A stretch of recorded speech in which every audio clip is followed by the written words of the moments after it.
if sin inverse x plus sin inverse y plus sin inverse z equal to 180, and if x power 4 plus y power 4 plus z power 4 plus 4x square y square z square equal to k into x square y square plus y square z square plus z square x square అయితే k value find out చేయమన్నారు.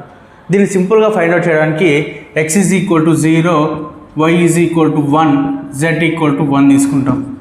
ఎందుకంటే sin inverse of 0 0, sin inverse of 1 అంటే 90, 90 plus 90 180 అయిపోతుంది. ఇప్పుడు substitute చేద్దాం. 0 power 4 plus 1 power 4 plus 1 power 4 plus 4 into 0 square into 1 square into 1 square equal to k into 0 square into 1 square plus 1 square into 1 square plus 1 square into 0 square. So 0 power 4 0, 1 plus 1 2, 0 into anything 0 అయిపోతుంది. k into 0 0 1. So therefore k is equal to 2. Option A is correct.